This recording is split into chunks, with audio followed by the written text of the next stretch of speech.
Carl Jung identified that you can observe someone's real nature by noticing just two things: not what they say, not what they've done, not even what they do when others are looking. Jung identified that two particular psychological reveals show who a person really is behind the cover, and most individuals reveal these secrets unknowingly. Imagine you're sitting across from someone you believed you knew, a coworker, friend, perhaps even your significant other. They appear real, honest, together, but there's something about them that doesn't quite add up. You can't quite put your finger on what it is, but your gut is telling you there's more to them than they're letting on. Jung spent decades observing what he referred to as the persona, the image we all present to others to conceal our authentic selves. But he learned that no matter how calculatingly someone builds his or her appearance, these two psychological giveaways always give them away, and once you become attuned to what to watch for, you'll never be misled by an ersatz persona again. These aren't sophisticated psychological exams, they're basic observations that pull back the curtain on the greatest secrets of human nature, and you'll not only be able to read others like an open book by the end of this journey, but you'll know yourself in ways you never thought possible. But this is what makes Jung's find so disconcerting. These two reveals don't merely uncover other individuals' character, they make you face your own repressed nature. Jung wrote, "The most terrifying thing is to accept oneself completely, and these two psychological windows will show you parts of yourself you've been avoiding." Most of us live our lives thinking we can judge character by surface behaviors. They are looking for confidence, kindness, success, or charisma. But Jung knew these are all part of what I refer to as the performance layer, the well-built image that we put forth to the world. The true individual exists below this performance, and Jung found that regardless of how masterful a person can be at keeping up appearances, two particular patterns of psychology are always guaranteed to betray their true nature. Their outside conscious control, so they're so trustworthy. Jung said, "Thinking is hard, so that's why most folks judge. But judgment on the basis of surface appearances is almost always incorrect. Real character evaluation means looking deeper into the unconscious patterns individuals can't simulate or manipulate." What Jung discovered was that character comes out not in what others wish to reveal to you, but in what they cannot help but expose. These two psychological signatures appear wherever anyone's defenses drop, their mask slips, or under any sort of stress. Jung's initial character reveal is what I refer to as shadow mapping, learning the other person's true nature by seeing who they most severely judge. Jung stated, "Until you make the unconscious conscious, it will direct your life, and you will call it fate." That unconscious guidance appears most prominently in how we judge others. When you criticize another person with uncustomary zeal, you are not merely observing, you're projecting your own disowned characteristics onto him. Jung found that what we despise most in others is usually what we've buried deepest within ourselves. He labeled this projection, the unconscious process of perceiving our own rejected qualities in others. The more intense the emotional response, the closer you're moving to their shadow. Allow me to demonstrate. David is a successful architect who takes pride in being honest. In every office meeting, David gripes about his co-worker Marcus, referring to him as manipulative and phony. David's tone turns acerbic when he speaks of Marcus's charm with customers. His jaw clenches when Marcus receives compliments. But here's what Jung would observe. David's overreaction to Marcus has nothing to do with Marcus. It has to do with a rejected part of David. Deep down inside, David wants to be more charismatic, more sociable, but he's buried that desire because he thinks it would make him insincere. Jung had written, "We cannot change anything until we accept it. Condemnation does not liberate, it oppresses." David's condemning Marcus is really self-oppression. He's denying a part of himself that can do him a world of good. This is why shadow mapping is so dependable. When a person is criticizing others severely, they're always speaking volumes about their own internal struggles. The qualities they criticize the most tend to be the same ones they've driven into their unconscious. If you ever found yourself criticizing someone and caught yourself thinking it was a reflection on you, say, I see my shadow in my judgments. But shadow projection is not always a bad thing. Jung found that we also project positive traits we are unwilling to own. When someone perpetually places others on pedestals, referring to them as so talented or so confident, they're usually projecting skills that they have but are not aware of in themselves. The thing to look out for is emotional intensity. When someone's response to another individual is out of proportion, either negative or positive, you're witnessing their shadow in action. This shows not only what they've disowned in themselves, but also what they secretly desire to express. Jung's second character reveal is what I refer to as mask maintenance. Watching the way someone acts when their carefully constructed persona is on the verge of being displayed. Jung penned, "The privilege of a lifetime is to become who you truly are." But most people spend enormous energy maintaining who they think they should be. This maintenance takes a lot of effort. And Jung found that when the persona of a person is questioned, when his mask falls or his image is challenged, their real character peeps through at that vulnerable moment. Here's what to look for. Observe what they do when they receive unexpected criticism, when their abilities are questioned, or when they're caught making a mistake. Do they get defensive? Do they counterattack? Do they sidestep responsibility? Or do they stop, think, and react genuinely? Let me illustrate with Sarah's story. Sarah is a marketing director, known for her calm professionalism. She's built her career on being the unflappable one, the person who never loses her cool under pressure. But in a high-stakes client meeting, the client disapproved of her team's plan, calling into question Sarah's judgment.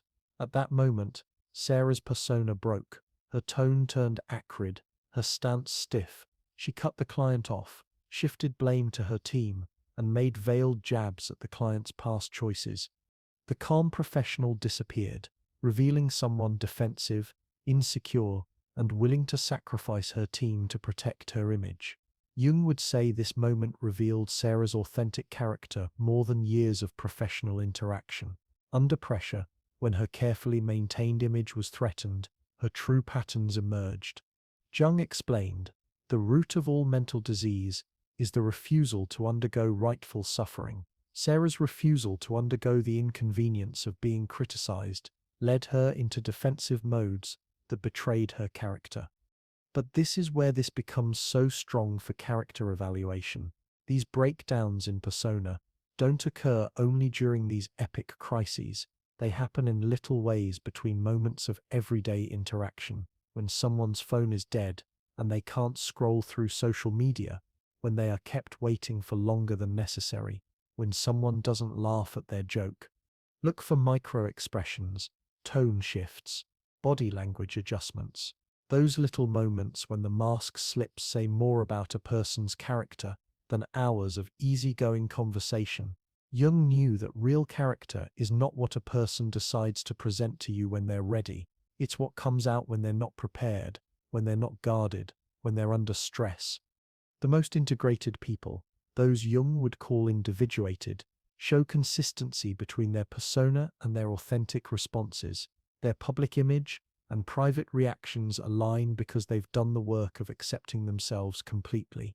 Now that you understand Jung's two character reveals, let's explore why they work so reliably from a psychological perspective. Jung spent his career studying what he called the architecture of the psyche, how the mind organizes itself to navigate reality while protecting the ego. Jung wrote, "The encounter of two personalities is like the meeting of two chemical substances. If there is a reaction at all, both are changed. But before we can be transformed, we must know the chemical makeup of each personality, their real character behind the social facade." The reason shadow projection is so correct in revealing character is that our unconscious mind is unable to distinguish between self and other when it comes to rejected content. When David accuses Marcus of being insincere, his unconscious is really attempting to work through his own relationship with authenticity versus social performance. Jung found that the unconscious works by what I refer to as projection mapping. It projects inner conflict onto outside individuals to make it accessible and manageable. The strength of a person's judgment always equals the strength of their inner battle with that attribute. That is why those who are truly secure in a field seldom criticize others for flaws in that same field. A person who's genuinely confident doesn't expend effort disparaging others' vulnerabilities. A person who's truly successful isn't threatened by others' aspirations. Jung wrote, "Loneliness does not come from having no people about one, but from being unable to communicate the things that seem important to oneself.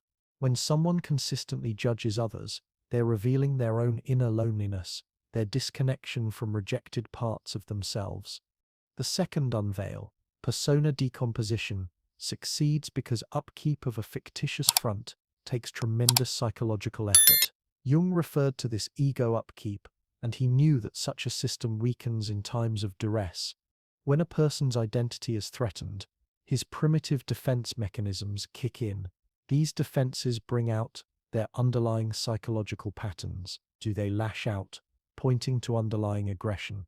Do they retreat, indicating avoidance patterns? Do they divert, showing tendencies towards dishonesty? Or do they synthesize, pointing to psychological maturity? Jung stated, "A man who has not gone through the fire of his passions has never conquered them. The manner in which a person copes with criticism or challenge indicates whether he has assimilated his tough feelings or is still dominated by them." Comment: if you've noticed someone's true character emerge under pressure, stress reveals truth. These patterns are so reliable because they operate below conscious awareness. Someone can control their words, manage their facial expressions, and carefully craft their responses when they're prepared. But when their psychological defenses are activated, authentic patterns emerge.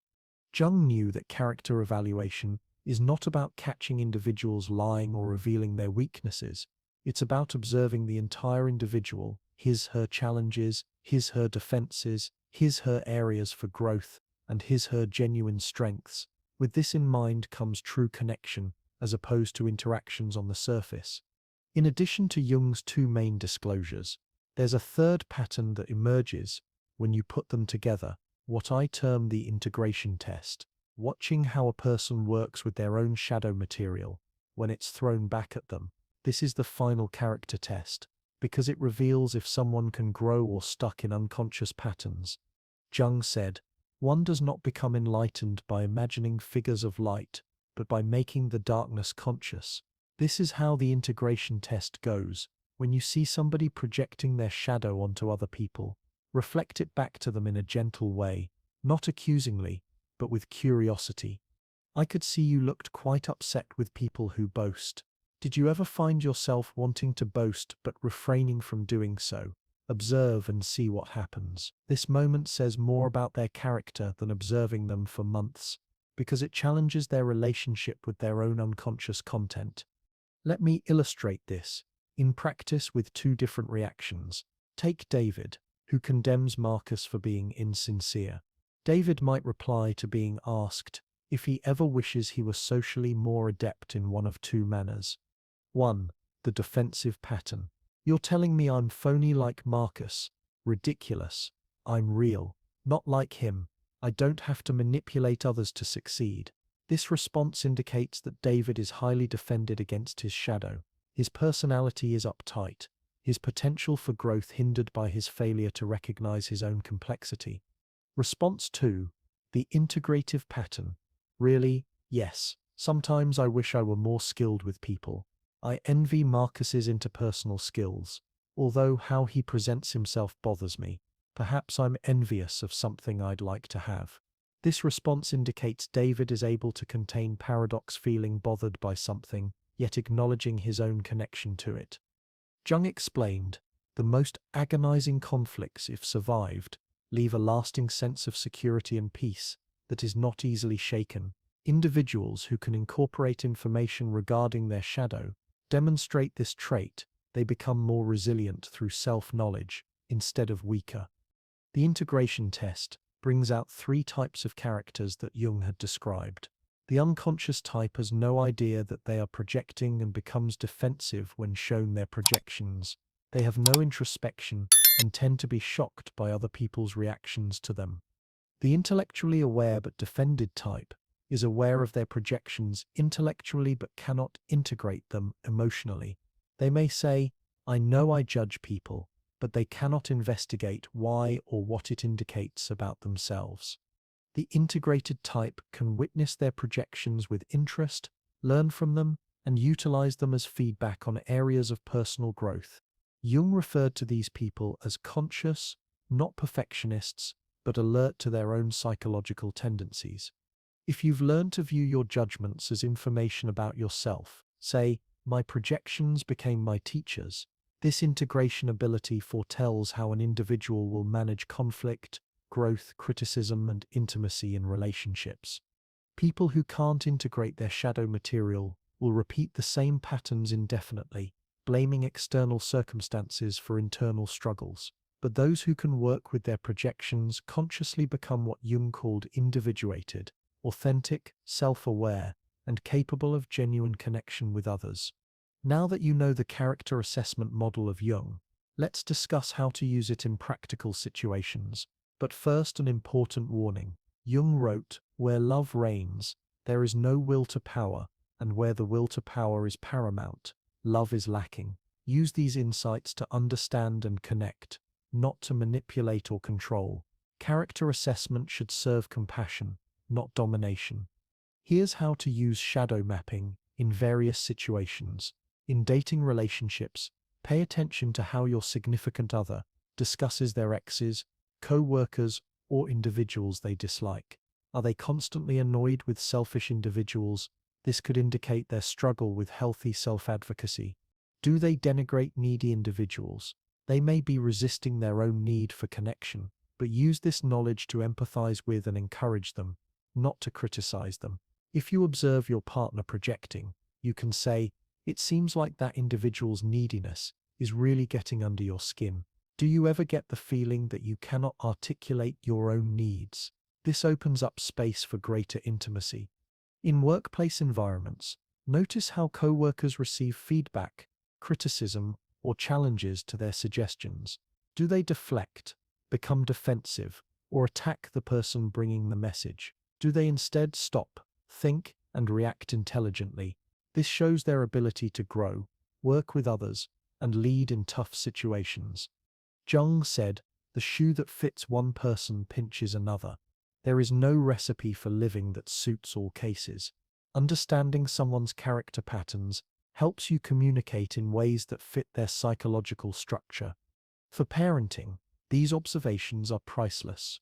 When your teenager says that their friends are shallow or attention-seeking, assist them in examining what this says about their own difficulties with being real and fitting in.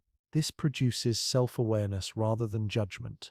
But keep in mind, character judgment is a two-way mirror. Jung penned, everyone you meet knows something you don't know, but need to know. Learn from them. Every judgment you make, every reaction you have to someone else's behavior reveals something about your own psychological patterns. Here's an exercise you can do next week. Shadow journal. When somebody gets on your nerves, jot down what you don't like about them. Then question yourself, where in me might this exist? What am I scared of about it? Don't criticize yourself for what you see. Jung explained, the acceptance of oneself is the essence of the whole moral problem and the epitome of a whole outlook on life. Self-acceptance isn't indulging in self. It's the basis of psychological well-being. Also practice the integration test on yourself. When somebody gives you something that provokes defensiveness, take a pause before answering. Ask yourself, what if there is some truth in this? What can I gain from myself? Jung knew that development of character is not made perfect. It is developed to be conscious. The intention is not to get rid of your shadow, but to work with it consciously, instead of being driven by it unconsciously. Comment if you're ready to begin noticing your reactions as feedback about yourself. I opt for conscious discovery. Before we delve further, we need to deal with the shadow aspect of character evaluation itself. Jung stated, the healthy man does not torture others. As a rule, it is the tortured who become torturers. The capacity for character reading can be its own kind of psychological torture if put to bad uses. I've witnessed individuals applying Jung's insights to turn into what I refer to as shadow hunters, persons that utilize psychological insight to strike at other people's weaknesses instead of attempting to comprehend them. This is an entire perversion of Jung's work. Jung cautioned against this risk. Individuals will do just about anything, no matter how preposterous, in an attempt to not confront their own soul. Occasionally, individuals become fixated on examining other people specifically in order to not examine themselves. These are the telltale signs you're abusing character analysis. You feel better than others when you decode them. That superiority is a sign that you're relying on psychological knowledge to feed your ego instead of fostering empathy. You use what you see to manipulate. If you're using a person's shadow dynamics or persona vulnerabilities to control them, you'll become what Jung would consider psychologically toxic. You judge instead of being curious. Genuine character evaluation should raise your empathy, not your criticism. If you find yourself becoming more critical, you're casting your own shadow. You refuse to look at your own patterns. If you're always studying others, but never applying the same examination to yourself, you're employing psychology as a defense against self-knowledge. Jung stated, "The most dangerous thing is that one can become trapped in the unconscious and never return to reality." At times, individuals become so enamored with psychological analysis that they lose contact with ordinary human connection. The remedy for these hazards is what Jung referred to as ethical relationship to the unconscious. This involves employing psychological awareness to the service of love, understanding, and development rather than power, control, or superiority. Keep in mind that every single person you encounter is battling battles you have no idea about. Jung said, "In order to know the light, we must first experience the darkness." Their shadow projections and persona defenses often represent their attempts to cope with pain, trauma, or fear. Real character judgment ought to humble you, not make you more arrogant. The minute you observe someone's psychological patterns, you're observing the humanity of them, their struggles, their defenses, their efforts to make sense of a complicated world with limited resources.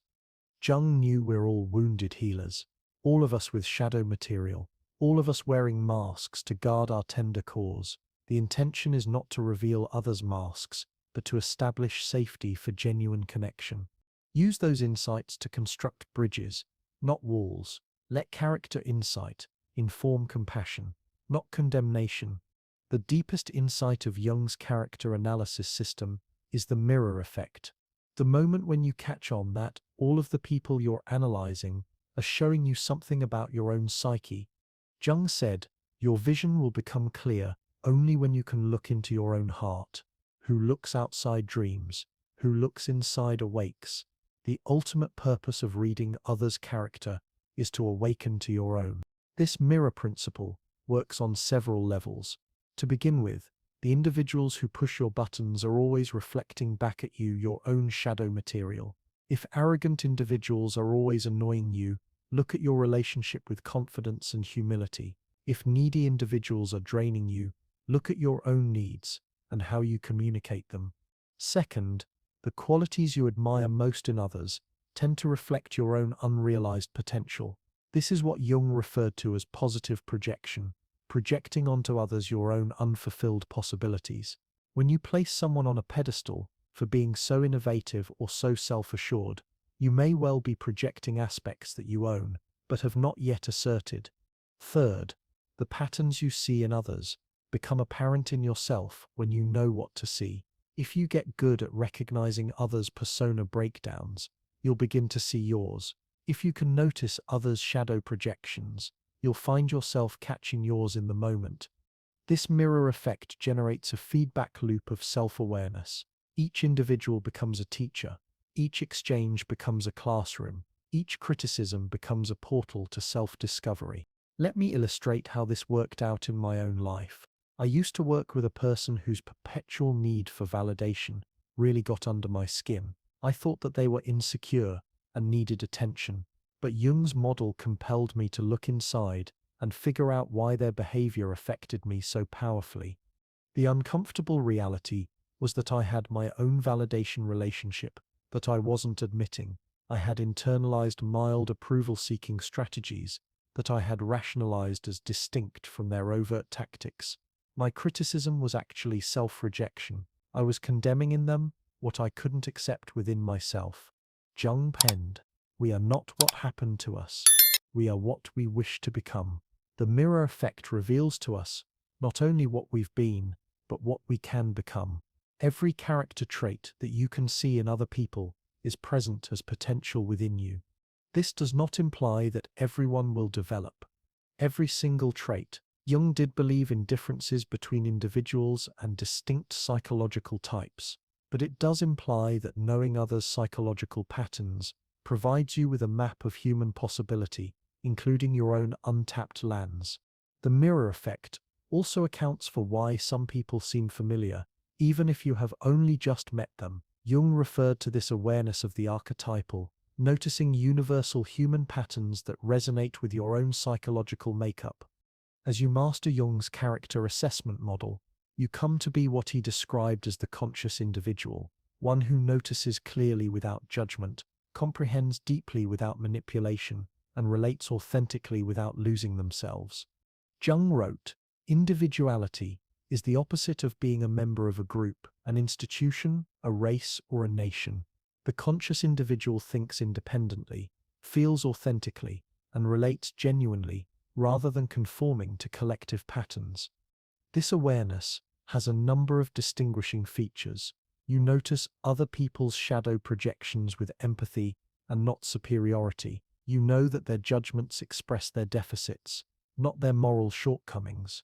This means you can respond to the pain behind their projections instead of reacting to the projections themselves. You observe persona deconstructs without taking it personally. When the other person gets defensive or attacks when under pressure, you see their defense mechanisms and not their true intentions. This keeps you from being sucked into unconscious drama. You can contain paradox. Jung explained, "The pendulum of the mind swings between sense and nonsense, not between right and wrong." You see that people can be kind and cruel, strong and weak, real and defended all at once. You employ character insights to establish connection as opposed to generating distance. If you are aware of a person's psychological patterns, you are more empathetic towards their human struggles, not less. Above all else, you treat yourself with the same loving analysis. Jung wrote, "The first half of life is spent building a healthy ego. The second half is going inward and letting go of it." You see your own shadow projections and persona defenses as information, not indictments. This consciousness transforms how you move through the world. Conflicts become opportunities for understanding. Difficult people become teachers. Your own reactions become data about your internal landscape. But Jung cautioned that awareness has a cost. Loneliness is not a result of the lack of people around one, but rather that one cannot express the things important to oneself. When you can look at psychological patterns in the clear light of day, you feel separated from those who are still working unconsciously. This isolation is temporary, but it's a part of individuation. You're shifting from unconscious belonging to conscious connection. The old modes of relating through collective judgment, common personas, or mutual projection don't fulfill you anymore, but deeper connections are now an option. When you can see and embrace both your own and others' psychological complexity, you can establish relationships based on genuine understanding, as opposed to idealized projections. Jung penned, "The creation of something new is not accomplished by the intellect, but by the play instinct, acting from inner necessity." Conscious relationships feel playful rather than heavy, creative rather than repetitive, alive rather than scripted.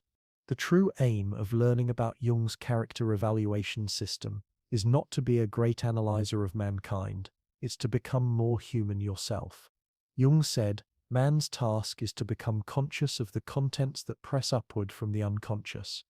As you train yourself to notice shadow projections and persona disintegration in others, you naturally notice these same tendencies in yourself. Awareness engenders choice. You can respond consciously instead of react unconsciously. Integration occurs over time. in terms of little moments of catching yourself projecting, being aware of your persona defenses, and opting for authentic response instead of automatic reaction. Jung explained, "We don't really heal anything, we simply let it go. Letting go of unconscious patterns allows your authentic character to emerge." This is not easy to do, Jung cautioned. There is no coming to consciousness without pain. Being aware of your psychological patterns is facing parts of yourself you've evaded, but it is productive pain. It causes development rather than stagnation. The integrating process adheres to predictable steps. You first notice patterns in others and are blind to your own. You can see everyone else's projections, but yours. Second, you become aware of your own patterns in your mind, but continue to fall into them in your emotions. You can think, "I'm projecting right now," yet still feel totally right in your judgment. Third, you gain skill at catching yourself in the moment and selecting alternative responses. This establishes space between trigger and response, and there is conscious choice. Fourth, you start to respond to other unconscious patterns with awareness instead of unconsciousness. Rather than getting defensive when someone projects onto you, you are able to perceive their struggle and respond with proper boundaries and empathy. Lastly, you personify what Jung referred to as the transcendent function, which is the capacity to contain opposing psychological forces in creative tension until something new is created. You become at ease with paradox, uncertainty, and complexity. Jung said, "The difference between a good life and a bad life is how well you walk through the fire. The fire is the inevitable conflicts, projections, and persona breakdowns that characterize human relationships. Learning to walk through these experiences consciously transforms them from destructive forces into opportunities for growth. This change is not overnight, and it is never finished. Consciousness is a practice, not an arrival, but every moment of awareness, every decision to respond instead of react, every choice to look clearly instead of judging harshly brings you closer to whole selfhood." When you embody Jung's understanding of character and consciousness, something changes. Your awareness sends out waves that influence all the people around you. Jung said, "The meeting of two personalities is like the contact of two chemical substances. If there is any reaction, both are transformed." When you break out of unconscious patterns, when you refuse to be baited by others' projections or defend yourself against persona breakdowns, you leave room for new types of interaction. People feel the change, even if they cannot put it into words. They may tell you you are different or calmer or more authentic. What they're picking up on is your reduced reactivity to their unconscious material. You're no longer fueling their projections or supporting their defenses. This induces what I refer to as consciousness contagion. Your awareness invites others into heightened awareness, not through teaching or preaching, but through embodiment. You wrote, "You are what you do, not what you say you'll do." Your authentic presence speaks louder than any words. Some people will resist this shift. Your refusal to play unconscious drama may frustrate initially those who rely upon these patterns. They may increase their projections or amplify their persona defenses, attempting to draw you back into old patterns, but others will be attracted to your awareness, like flowers to light. They'll feel the potential for more honest connection and start dismantling their own defensive patterns. This ripple effect goes far beyond single relationships to families, workplaces, and communities. When one individual ceases to project their shadow and begins to take ownership of their true reactions, it empowers others to do the same.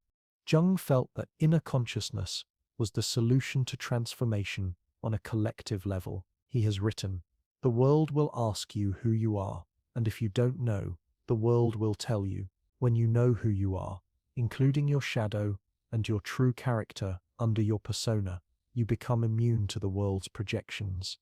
You also become a model for others who are looking for their own authenticity. Your willingness to confront your shadow inspires others to confront theirs. Your capacity to shed your persona masks brings safety for others to experiment with authenticity." This is the higher purpose of character evaluation, not to judge or manipulate other people, but to see human psychological patterns so clearly that you can respond consciously instead of reacting unconsciously. Jung's legacy wasn't his particular techniques or theories, it was his call to consciousness.